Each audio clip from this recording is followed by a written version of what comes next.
안녕하세요. 연애 박사입니다.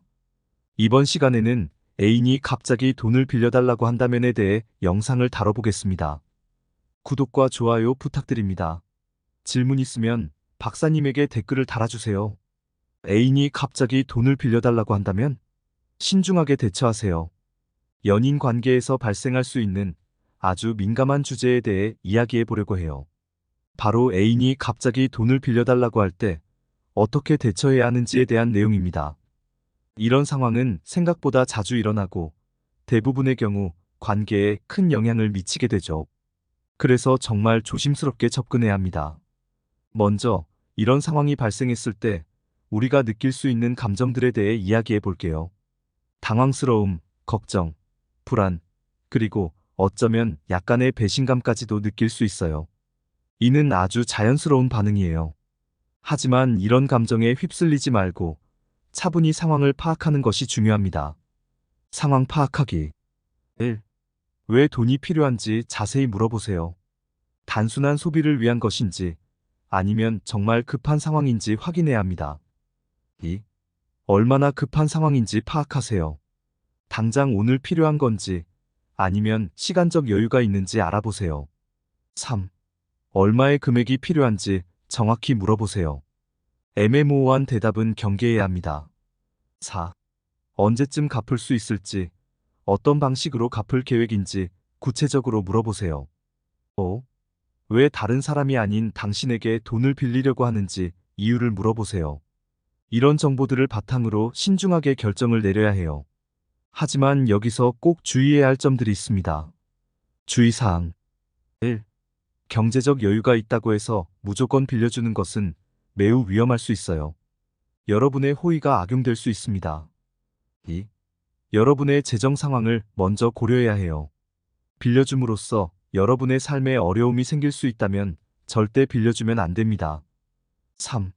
돈 문제로 관계가 틀어질 수 있다는 점을 항상 명심하세요. 많은 연인 관계가 금전 문제로 파탄났다는 것을 기억하세요. 4. 한번 빌려주면 계속해서 요구할 가능성이 있어요. 이런 패턴이 형성되면 관계가 매우 불건강해질 수 있습니다. 5. 애인의 재정관리 능력에 대해 의문을 가져보세요. 왜 갑자기 돈이 필요한 상황이 되었는지 생각해보는 것도 중요합니다. 만약 빌려주기로 결정했다면 다음과 같은 점들을 꼭 지켜주세요. 빌려줄 때 주의사항. 1. 금액과 상환 날짜를 아주 명확하게 정하세요.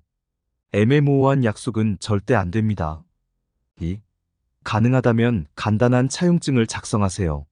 사랑과 신뢰는 좋지만 기록으로 남기는 것이 후에 발생할 수 있는 문제를 예방할 수 있어요. 3. 이자를 받을지 여부도 미리 결정하세요. 이자를 받지 않더라도 이 점을 명확히 해두는 것이 좋습니다. 4. 돈을 빌려준 후에도 관계에 금이 가지 않도록 서로 배려하고 존중하는 태도를 유지하세요. 5.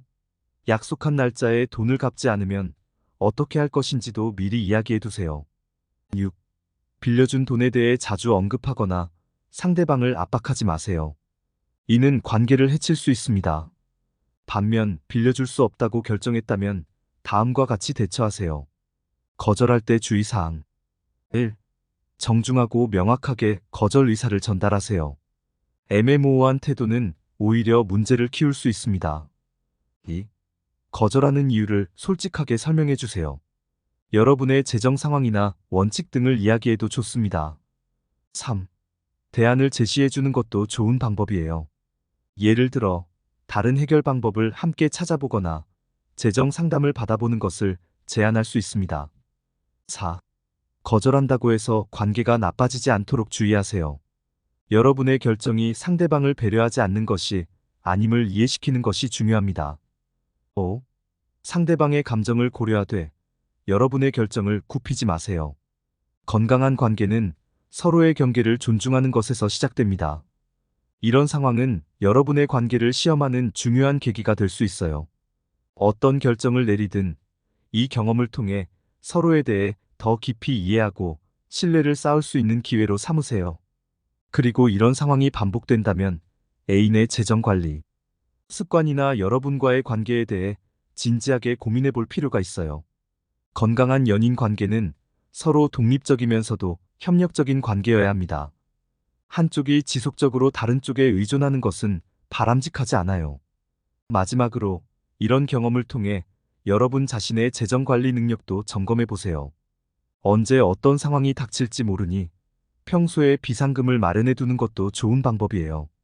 그리고 연인 사이라도 재정적으로는 어느 정도 독립성을 유지하는 것이 건강한 관계를 위해 중요하다는 점을 기억하세요. 사랑하는 사람과의 관계에서 돈 문제는 정말 조심스럽게 다뤄야 해요. 순간의 감정이나 충동으로 결정을 내리지 말고 항상 장기적인 관점에서 생각해 보세요. 여러분과 여러분의 연인 모두에게 최선의 결정을 내릴 수 있기를 바랍니다. 간혹 돈 문제 때문에 관계가 틀어지는 경우도 많고 돈 목적으로 연인으로 접근하는 경우도 많습니다.